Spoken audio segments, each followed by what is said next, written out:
Olá, obrigada pelo convite, é um prazer dividir a mesa aqui com vocês. Como a Simone colocou, eu sou a Thaís, sou nutricionista e vim falar sobre dieta alcalina.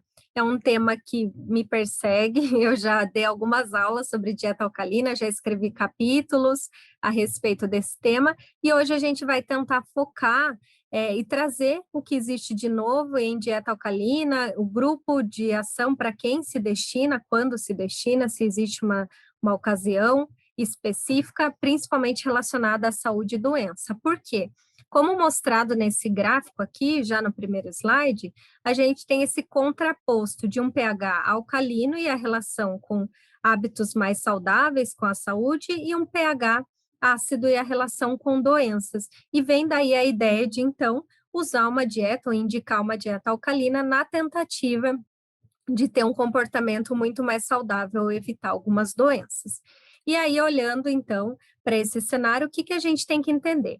Que o nosso corpo ele é totalmente perfeito e regulado para que a gente tenha novamente, como tudo na vida, um equilíbrio. E também o equilíbrio ácido-base está nesse conceito. Então, eu preciso estar em níveis normais, a depender do órgão, mas principalmente se eu pensar fisiologicamente falando, né, no sistema sanguíneo, por exemplo, eu preciso ter um pH fisiológico para que as coisas funcionem adequadamente. Se eu não tenho esse pH, o corpo usa de alguns artifícios para conseguir esse equilíbrio. Quais são eles?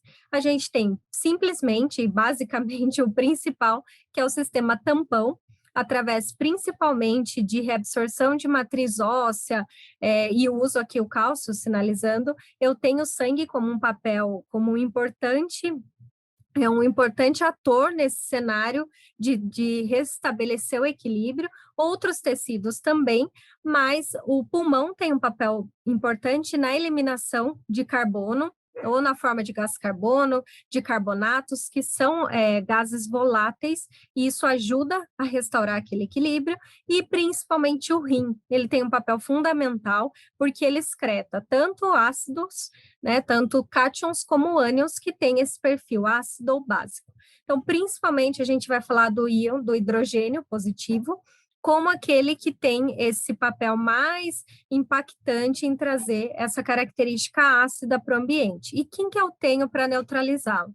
Eu vou lançar mão do fosfato ou da creatinina, urato, citrato, oxalato, que ali, no metabolismo tubular renal, eles vão se ligar e vão conseguir restabelecer aquele equilíbrio, né? Então, juntando aqui os íons de hidrogênio com esses ânions que têm essa característica, às vezes ácida, às vezes básica. Mas essa relação acontece muito e ela é desequilibrada por condições, tanto como estresse, reações imunes, toxinas, quanto pela dieta, que é aqui a nossa conversa. Então, a dieta, ela tem precursores alcalinos e ácidos que na oxidação hepática vão gerar ou sais ou íons de hidrogênio, e aí por isso trazem essa relação ácido-base. O que a gente tem que observar? A gente não tem uma lista infinita de alimentos ácido ou base, e por isso a dificuldade de adesão num tipo de dieta como essa, porque eu tenho que andar com listas na mão e entender o que é ácido, o que é base. Se transformou algum processo, um processamento mesmo do alimento, será que mudou a característica dele? Dependendo de onde ele foi cultivado, hoje a gente tem dados que já mostram que o nosso pH, o pH do solo, ele tem se modificado, que o pH dos oceanos tem se modificado ao longo da Revolução Industrial para cá. Com certeza isso afeta a composição dos alimentos, né?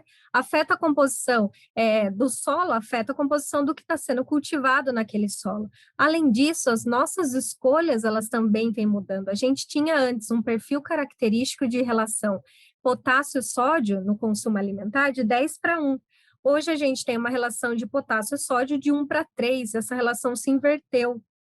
A gente tem um consumo exagerado de sal, que vai ter também relação com outras doenças e que a gente sabe que vai interferir, inclusive, né, em desfechos que são mais negativos.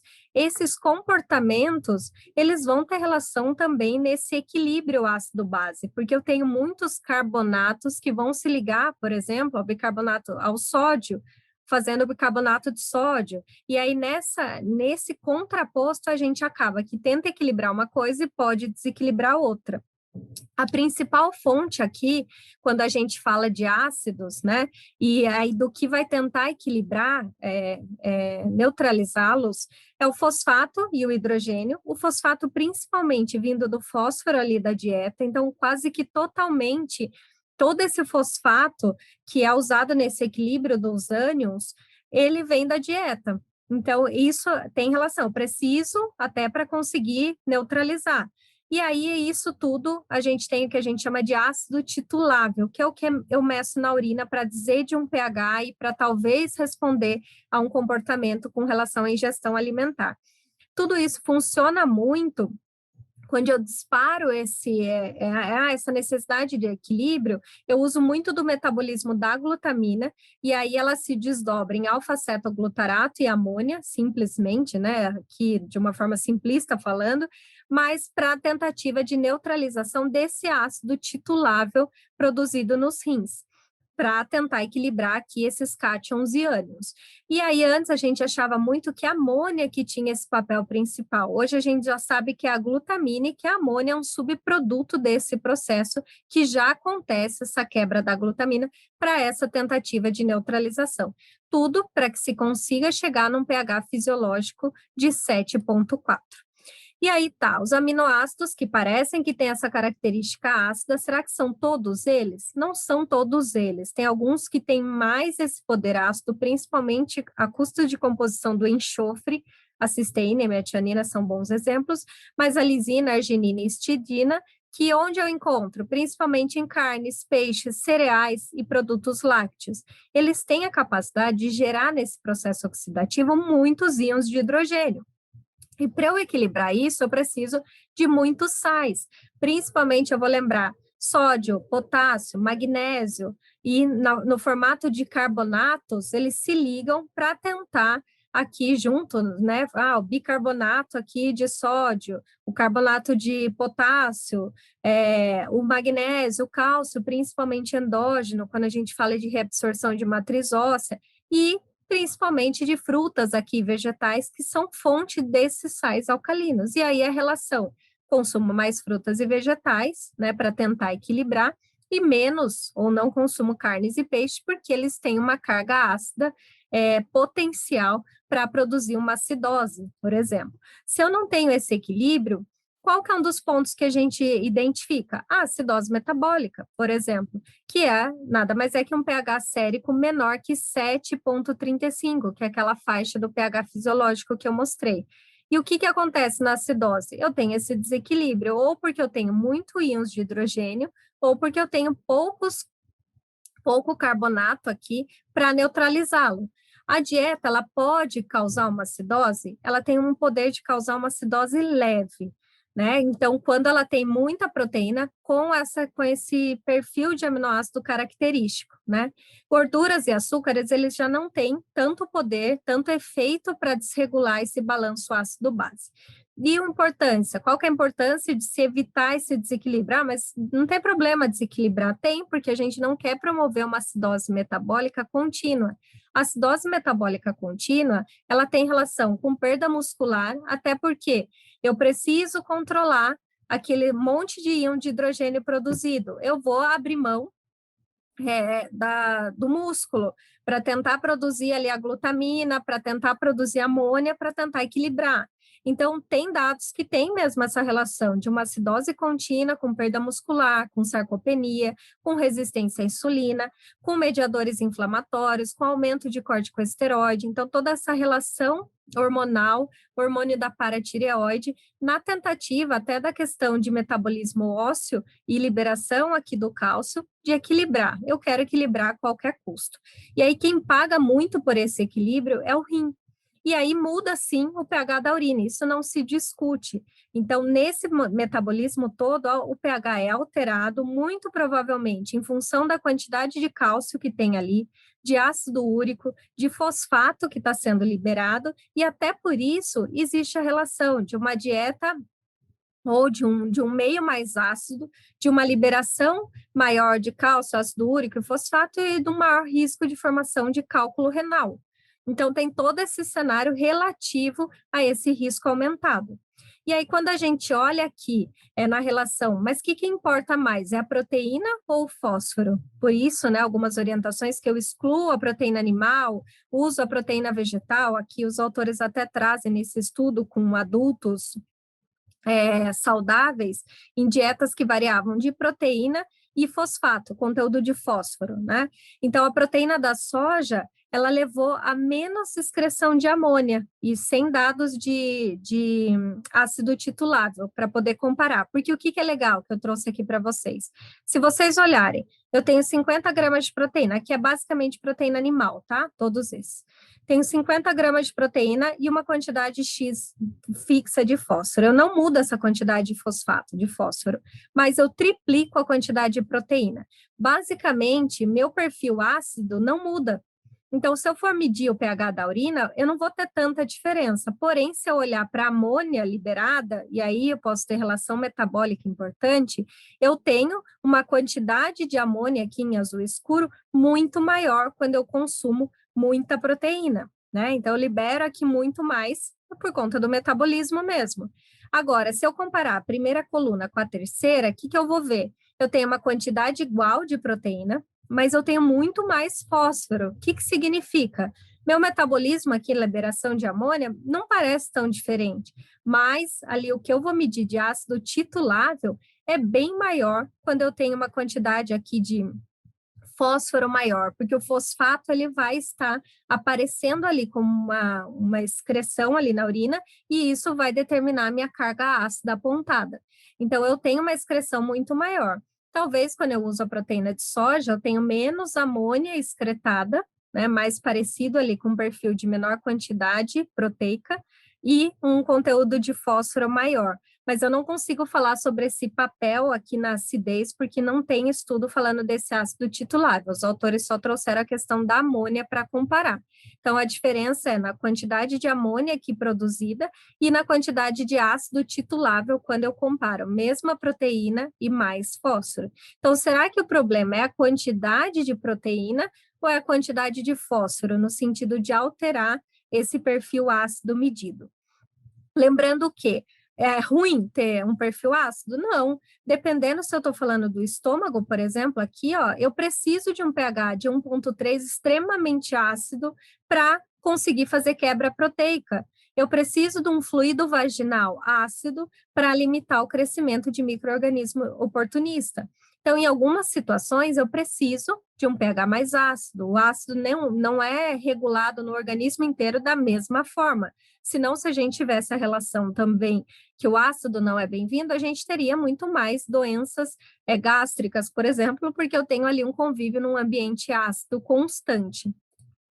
Bom, mas aí como que eu sei que eu estou com uma dieta alcalina, eu orientei um consumo maior de frutas e vegetais e praticamente restringi proteína?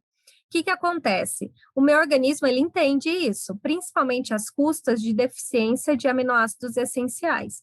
Essa deficiência, ela estimula, em nível celular, uma maior transcrição, né, um RNA transportador, uma transcrição maior, e aí eu consigo, a partir desse estímulo de RNA, eu consigo expressar muito mais essa via da GCN2 e aí, em cascata, eu ativo o fator de crescimento de fibroblasto, o FGF21. Essa expressão maior desse fator e esse aumento do FGF21 na circulação sanguínea vão ter efeitos importantes relacionados à proteção de doença. Por quê? Porque o FGF21, ele tem relação oposta ao hormônio do crescimento. Então, ele faz uma down regulation no hormônio de crescimento, ou seja, o hormônio de crescimento também não vai ativar, estimular a produção de IGF, que é um fator de crescimento, e assim eu tenho efeito pró-proliferativo e anti-apoptótico menor, que é característico da IGF. Quando eu falo que eu tenho menos proliferação, menos anti-apoptose, eu estou falando de prevenção, por exemplo, de doenças como câncer. E aí esse cenário tem sim total relação, principalmente desse fator-chave aqui, que na verdade ele é nessa cascata sinalizado por uma falta de um aminoácido essencial numa dieta de restrição proteica, ele também faz uma down regulation aqui na via do mTOR, que está relacionado não só à senescência, né, envelhecimento, à imunossenescência, como também participa de cascatas importantes no metabolismo tumoral. Então, todo o IFGF21, que tem relação aqui também com a down regulation do NF-kappa-beta, que vai diminuir esse cenário inflamatório, vai trazer benefícios no sentido tanto de regular esses fatores inflamatórios, como também ser fonte de álcalis. E aí, por que então o fruto e vegetal é importante? Porque ele é a fonte de base que, numa restrição de dieta de proteína, ela vai ter esse perfil mais básico, porque eu vou estar ingerindo muito mais frutas e vegetais, e aí eu tenho também a capacidade de alterar a flora bacteriana às custas do quê? De maior produção, a depender, né, do perfil bacteriano, de ácidos graxos de cadeia curta, que tem a sua característica de base, álcali, além de ser fonte de compostos antioxidantes, como fibras, né, antioxidantes e fibras. Por que a gente está falando disso agora? Porque muitas vezes esse poder aqui ilustrado das frutas e vegetais não se refere à simples restrição proteica consequente de um comportamento de dieta alcalina, mas refere-se a um conjunto de outros nutrientes e compostos, como antioxidantes e fibras, que podem ter e têm seu papel na prevenção de doenças, por exemplo, como câncer. Então, a gente ainda não sabe responder se é a fruta e o vegetal, por não ter a parte básica da proteína e ocasionar tudo isso, ou se porque ela tem uma reunião de compostos que sim interagem de diversas formas, protegendo contra o desenvolvimento de algumas doenças. E como que eu sei se um alimento é ácido ou base? A principal fórmula, existem outras, existe a relação proteína por potássio, mas a principal fórmula é essa carga renal aqui, o potencial ácido de carga renal, o PRAL. O PRAL, ele mede a relação básica aqui, ó, de fósforo e proteína, então que tem esse perfil ácido, né, o fosfato que eu mencionei para vocês, e retira na fórmula ali o potássio, cálcio e magnésio, que juntos lá com o carbonato são os principais sais que neutralizam essa relação. E aí tem várias tabelas que mostram, ó, quanto mais do 0 para cima é ácido e para baixo é básico. Então, a gente tem desde queijo parmesão aqui estourando, até leite integral, que é levemente ácido. Algumas publicações falam que o leite é levemente básico. Que mais? Carnes, a gente vê aqui, ó, 13,2, 10,2. Alguns vegetais, eu destaco aqui o espinafre, ó, menos 14. Dentre os que estão apresentados, mais básico, ó. Frutas aqui, ó, tem algumas, então a todas as frutas, é que aqui eles trazem, né, eles chamam de frutas, tá junto os nuts, aqui as amêndoas, mas aqui, ó, suco de fruta, de maçã, banana, os grãos que a gente mencionou, né, da acidez dos grãos e proteínas que eu mencionei para vocês, e até algumas bebidas, ó, se a gente for olhar a base de cola, vinho branco, vinho tinto, café, que aqui está mais para o perfil básico, né, alcalino do que ácido. Então, eu tenho essas fórmulas aqui, se vocês olharem, hoje o nosso perfil médio, assim, no dia, de uma dieta, né, o que a gente usa, uma dieta que a gente costuma chamar de ocidental, e em média ela soma 1 mEq por dia, então ela é relativamente ácida, se a gente for comparar aqui com alguns alimentos apresentados. E aí, será que se eu consumir frutas e vegetais, eu tenho o poder de mostrar isso, alterando o pH da urina? Esse estudo bem grande, apesar de ser com uma corte da EPIC, que usou questionário de frequência, registro alimentar, que também, né, o que é melhor aqui, que causa menos viés? Usou urina de 24 horas e urina casual. Então, ou de manhã, ou à tarde, ou à noite, ou qualquer hora do dia, a gente chama de urina casual. E ela fez uma subcorte para analisar a mudança no pH. Então, isso também já é meio estranho, porque nessa subcorte aqui, nessa subamostra, melhor dizendo, ela tem algumas diferenças, por exemplo, IMC idade significativa com relação à corte original. E eles usaram urina casual, né, que tem as suas controvérsias, porque pensa, eu meço a urina em um momento e ela reflete todo o meu comportamento alimentar de um registro alimentar, de um questionário de frequência. Então, nesse ponto, o que eles mostraram? Aqui mais claro o homem, mais escurinho a mulher. Que existe um P-tendência significativo de maior consumo de vegetais por dia e aumento do pH urinário. Então, isso principalmente se eu comparar aqui o pH 5 com o pH 7,5, a gente encontra o maior consumo de 67 gramas de frutas nas mulheres e vegetais, né? E 53 gramas nos homens. Então, parece que tem essa relação. Quanto mais você consome, maior o seu pH. Tá, mas eles não encontraram relação com produtos lácteos e pH. Estranho, porque a gente mostrou naquela tabela, lembra? Queijo, manteiga, eram todos perfis ácidos, de alimentos ácidos e não houve relação. Quem não consumia carne teve um pH mais alcalino, que é a hipótese da dieta alcalina, que é o esperado. O PRAL foi menos alcalino com registro alimentar. Quando usado o questionário de frequência alimentar, não foi visto esse comportamento. Então, o que eu vou usar para avaliar? O PRAL e o pH, eles somente tiveram relação quando eu usei urina de 24 horas. Então, eu só consegui ver esse valor do alimento, né, da fórmula lá, de quanto era ácido, quanto era básico, quando eu usava a dieta de 24 horas. Se eu usava a dieta pontual, eu não encontrei essa relação do que eu achava na fórmula com o que eu encontrava na urina. Difícil, né, avaliar. Bom, de qualquer forma, a gente encontra na literatura relações importantes e protetivas ou hipóteses na saúde óssea, no músculo, dor, crescimento, na doença renal crônica e também na oncologia. O que a gente tem? Eu pesquisei nessa semana o que eu achei de dieta alcalina, considerando aqui só a dieta alcalina. 36 resultados, desde 1955 até hoje. E a gente vê que tem um boom aqui de publicação nos últimos anos. E se a gente for olhar revisões, colocando que contenham dieta alcalina, aparecem 2 revisões muito focadas aqui em doença renal e intervenções gerais e cita a dieta alcalina, depois a gente vai ver esse racional também. E aqui, doença hepática, nesse sentido de o que eu posso usar para saúde hepática, mas a gente não tem nada relacionado especificamente à orientação de dieta alcalina. Aqui, essa revisão incluiu 30 estudos para falar da questão da carga ácida da dieta e a saúde óssea. Então, o que a gente pode falar de doença óssea e dieta ácida? Eles chamaram de dieta ácida aqui no fator exposição a quantidade de proteína na maioria dos estudos, ó, que eu pintei aqui de verde para facilitar. Ou, né, se usava, por exemplo, uma dieta ácida ou quantidade de proteína que faltou pintar, mas normalmente era esse fator exposição. Foram estudos que tinham baixo risco de viés, de alocação de pessoas, do participante, de viés de seleção, então foram estudos legais para serem comparados. E o que eles viram aqui, né?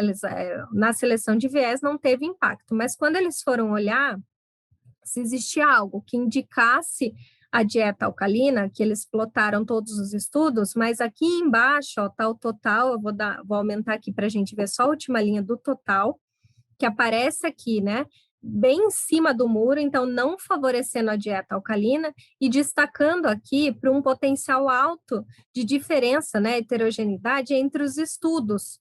Então, de forma significativa, é complicado eu comparar nesse sentido de saúde óssea as diversos tipos de exposição.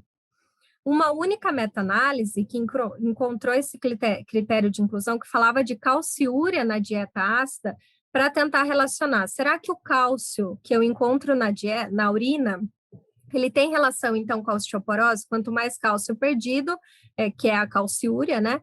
Em função de uma dieta ácida, lembra que o cálcio vai atuar ali para tentar equilibrar. Então, se eu tenho uma dieta ácida, eu vou usar muito mais o cálcio e posso eliminar mais. Será que isso tem a ver com usar a matriz óssea e aí ter mais osteoporose, por exemplo? Os estudos falam que não. E aí, nessa revisão, a meta-análise encontrou um estudo que mostrava essa relação de cálcio na urina e a dieta ácida. E o que eles encontraram? Que tinha uma calciúria de 66 miligramas por dia, considerando a dieta que hoje, atualmente, a gente, né, faz, uma dieta moderna. Aí, extrapolando isso ao longo do tempo, a gente perderia 24 gramas no ano, 480 gramas em 20 anos, que só corresponde à metade de toda a carga, né, de cálcio no esqueleto, nos ossos que a gente tem.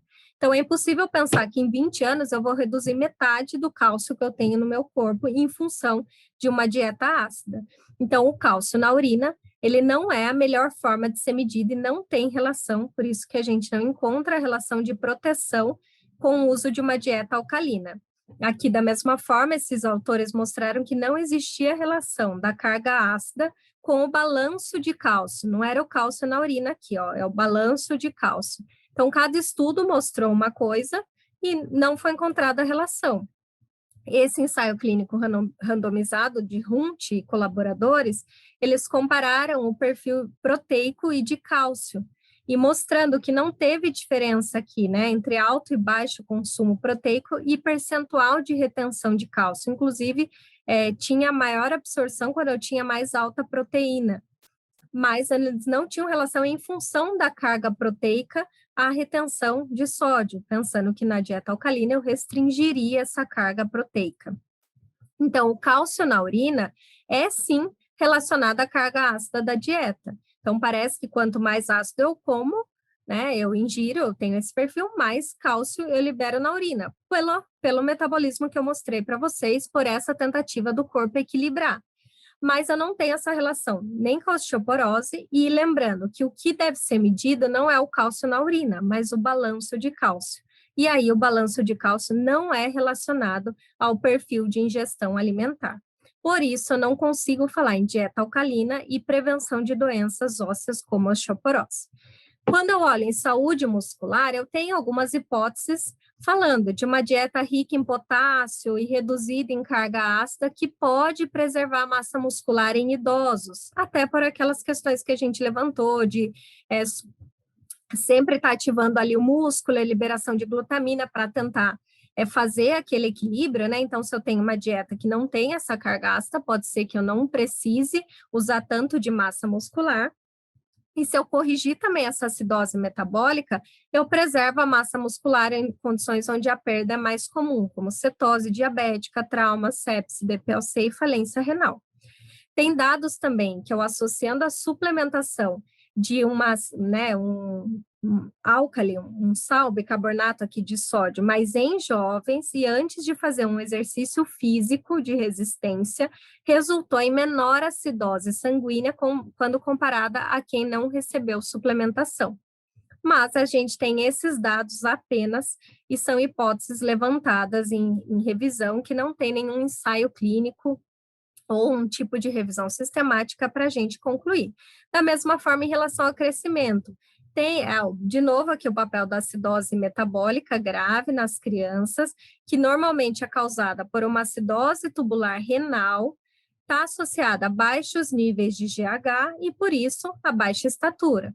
Se eu corrigir essa acidose, ofertando bicarbonato, parece que eu tenho os níveis restabelecidos. Então, pode ser uma alternativa, mas a gente tem essa hipótese aqui, nada muito além.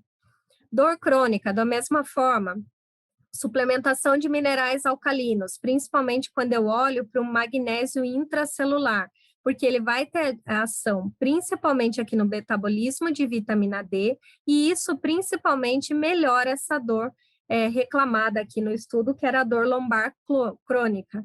Mas a gente também não tem nada que indique esse tipo de dieta, são só hipóteses que mostram essa relação de alguns minerais e a consequência do desfecho avaliado.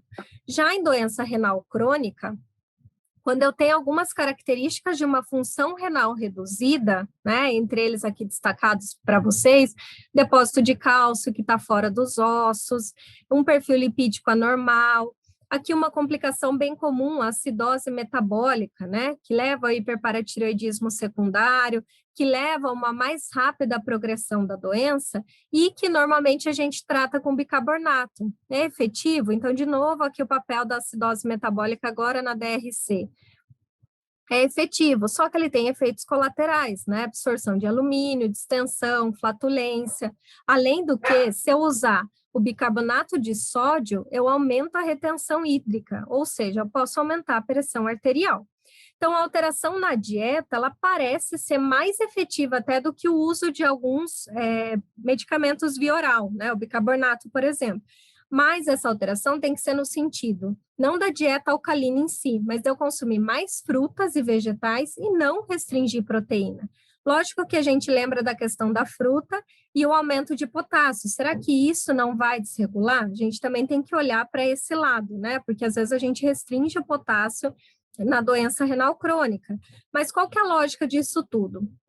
Se eu tenho uma dieta altamente proteica, pensando em doença renal, alta em fósforo e baixa em frutas e vegetais, então, o contrário do que a gente colocou anteriormente, obviamente, eu vou gerar mais ácidos.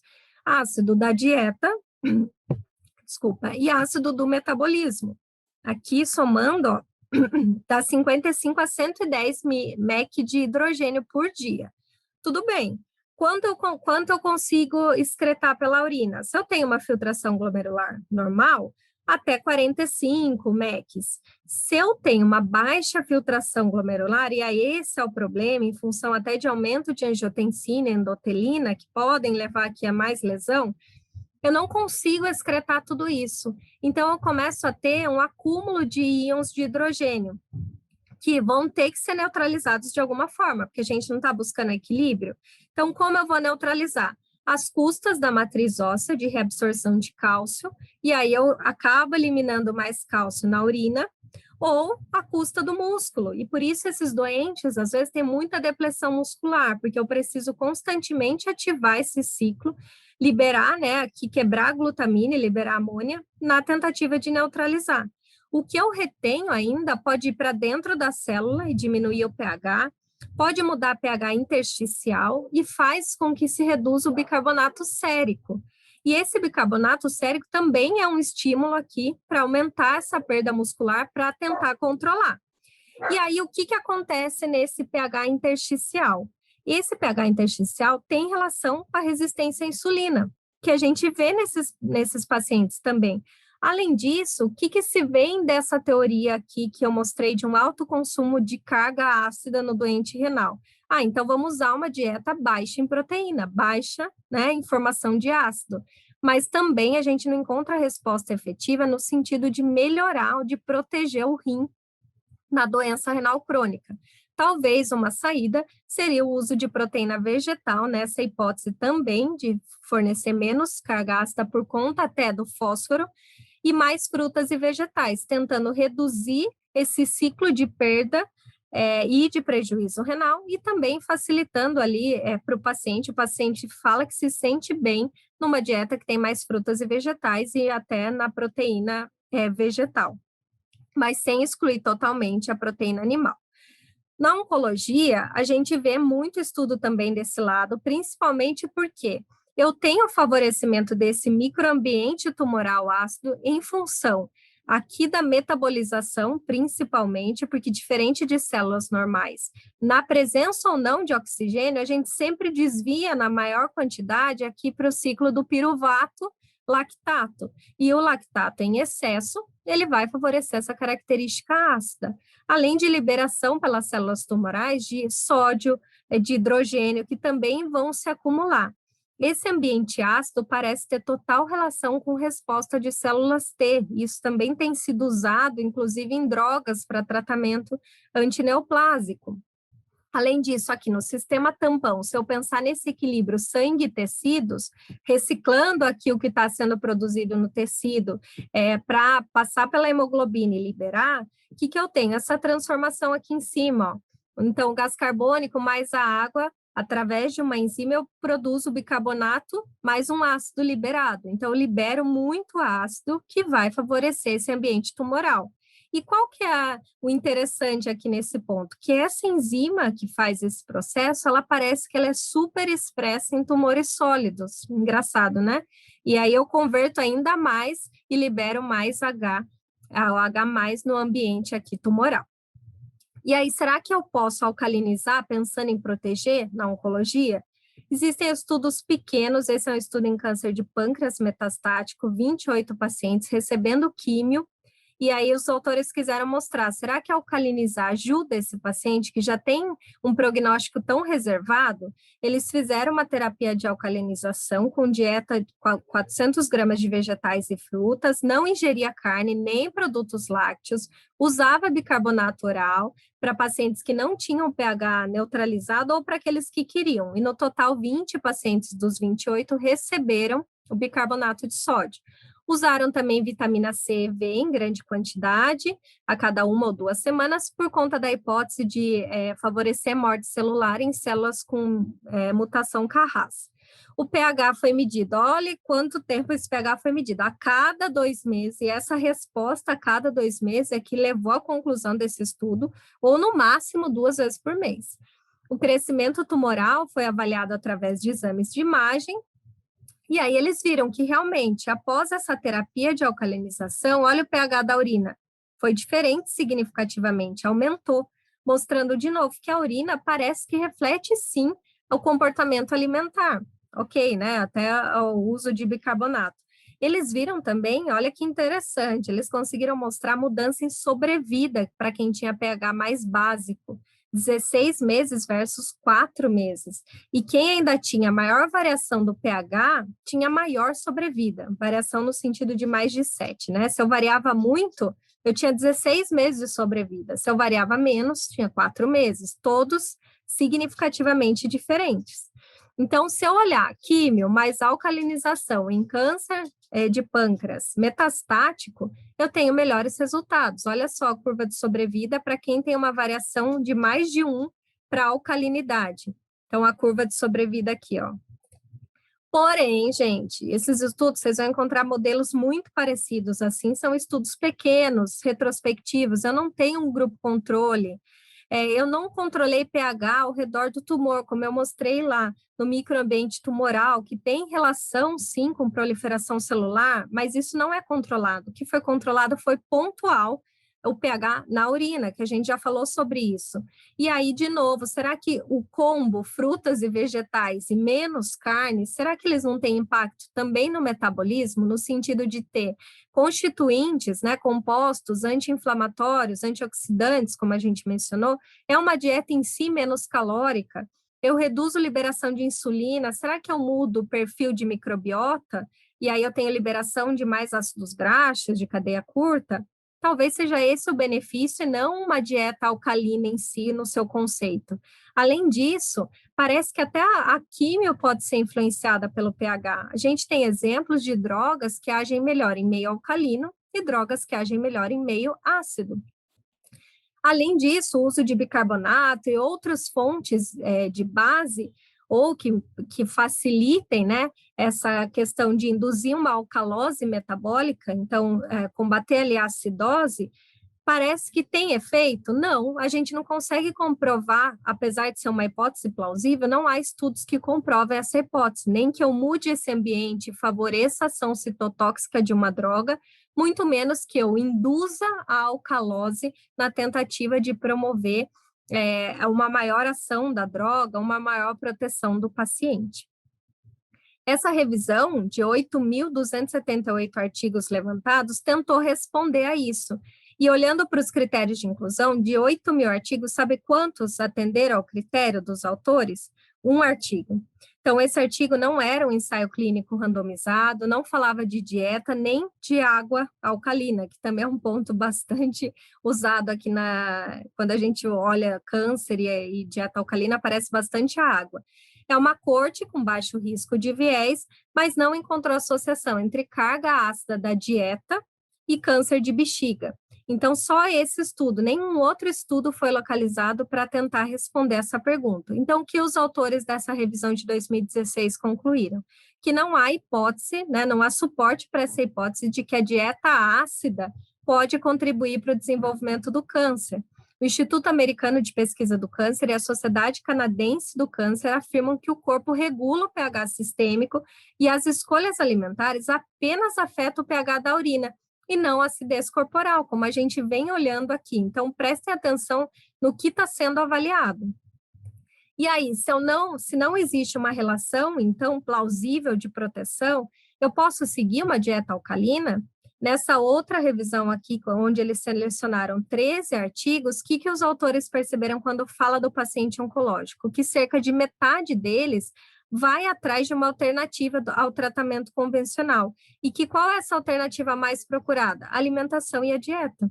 Então, a gente também tem que prestar atenção ali nas expectativas do nosso paciente. A gente tem que fazê-lo entender, usar de argumentos plausíveis para explicar. E prestar atenção, né? Eu não tenho evidência que ela proteja, mas parece que também não há nenhum malefício ao paciente.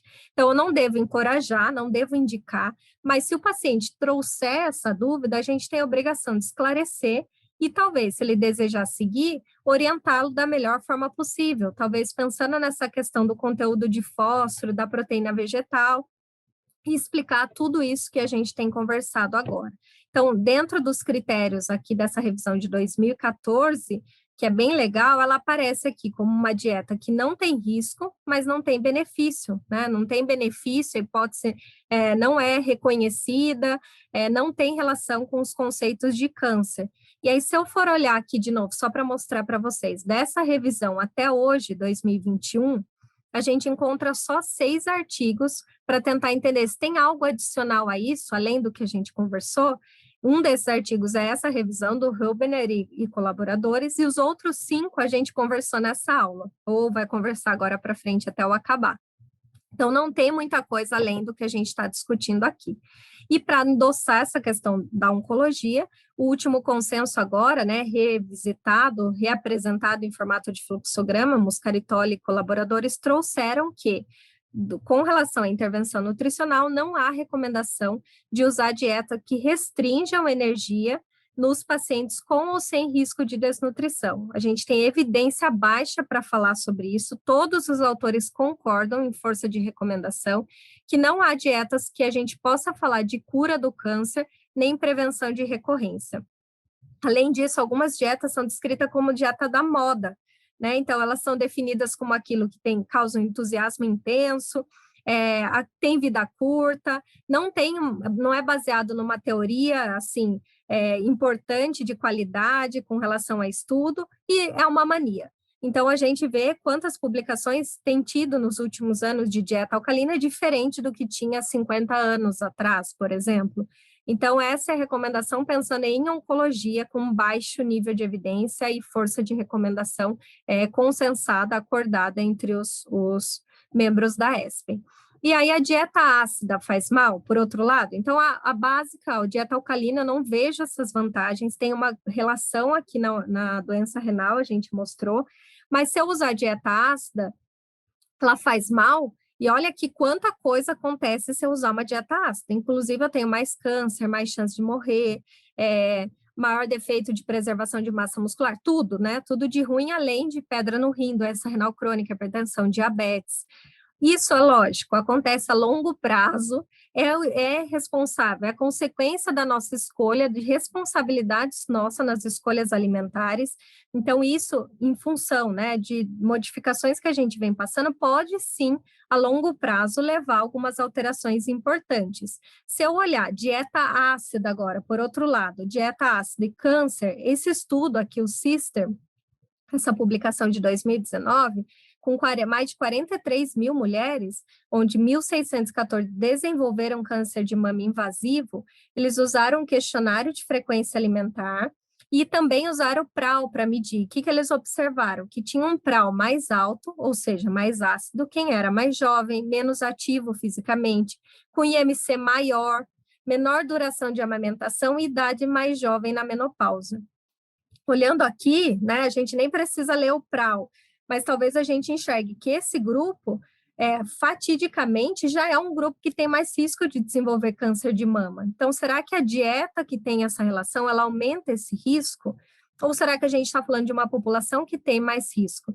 Mas, de fato, foi bem legal que eles conseguiram mostrar que no quartil de maior consumo do PRAL mais alto, né, mais ácido, o risco, a razão de risco aqui era maior tanto para câncer triplo negativo, quanto para estrógeno e progesterona negativo. Eles conseguiram mostrar que a relação do último quartil frente ao menor quartil aqui de consumo do PRAL, né, do valor de PRAL. Então, é bem legal que a dieta ácida parece ter um papel, não só, né, em função das nossas escolhas, mas também do risco de câncer, mas num grupo que a gente tem que tomar cuidado, porque é um grupo que tem fatores de riscos importantes para o desenvolvimento do câncer. Então, se a gente olhar para fechar aqui a nossa conversa, existem sim indicações, a gente vai achar indicações para isso que a gente comentou. A gente vai achar normalmente medição do pH na urina, e eu já mostrei para vocês que tem relação com a dieta, mas nem sempre tem relação metabólica importante, né, com balanço de minerais importante. Às vezes eu não sei se é ácido ou base um alimento, e às vezes eu não estou falando de uma dieta alcalina, eu estou falando de comportamento de uma dieta mais saudável, né? E aí eu acho legal a gente concluir até com um dos autores que publicam bastante nessa área. Eles escreveram assim, que embora exista uma concordância geral na literatura comercial e propaganda sobre quais alimentos contribuem com uma carga ácida ou básica, o fundamento dessas colocações é fraco. Não há clareza se as quantidades de ácido ou base dos alimentos consumidos têm qualquer relação com saúde ou doença. Além disso, se eu olhar na questão da urina, como eu mencionei para vocês, a amônio e o bicarbonato que são produzidos, primeiro que eles são perdidos porque são voláteis. A medição da excreção de ácido urinário, ela está sujeita a erros, como qualquer medição laboratorial, e ela pode não refletir com precisão a exposição à acidez da dieta, além disso. E as mudanças no marcador de cálcio e de reabsorção óssea na urina não devem ser consideradas provas de hipótese da causalidade da dieta ácida, como a gente viu. Então, nem sempre essa relação da perda de cálcio não tem relação. Na verdade, a gente deveria olhar o balanço de cálcio. Então, prestem atenção no que está sendo medido para se concluir a respeito de dieta ácida. E aí, a ácido ou base? Não sei, né? Como a gente mencionou, tem que andar com uma lista embaixo do braço. Será que todas as frutas e vegetais são básicos? A maioria, eu posso dizer que sim, porque a maioria gera, como ânions final ali na metabolização, na oxidação, o citrato e o malato, que no metabolismo vão liberar bicarbonato lá no final, que, ok, é uma base. Mas tem alguns que liberam, né, por exemplo, o oxalato e o tartarato, principalmente aqui, gente, o espinafre. Lembra que eu grifei o espinafre, destaquei lá atrás como um super básico? Mas o espinafre tem quase 80% de oxalato, né, do ácido oxálico, e ele não é metabolizado. Então, ele vai se acumular, e diferente até de produzir um perfil álcali, ele produz um perfil ácido. E aí, lá naquela tabela, ele estava como básico. E agora, o que a gente faz com o espinafre? Além disso, tem alguns outros, né, que são metabolizados pelas bactérias intestinais. Então, as ameixas aqui, os berries, no geral, eles têm ácidos benzoico e quínico, que, quando metabolizados por essa bactéria, até produz o ácido hipúrico, que é álcali. Mas aí eu preciso ter um perfil, aqui a relação da flora, para eu conseguir falar que isso é álcali. Além disso, eu tenho a influência da cocção, do preparo, da interação com os alimentos, que parece que o tipo de cocção o tipo de preparo afeta a absorção de ânions.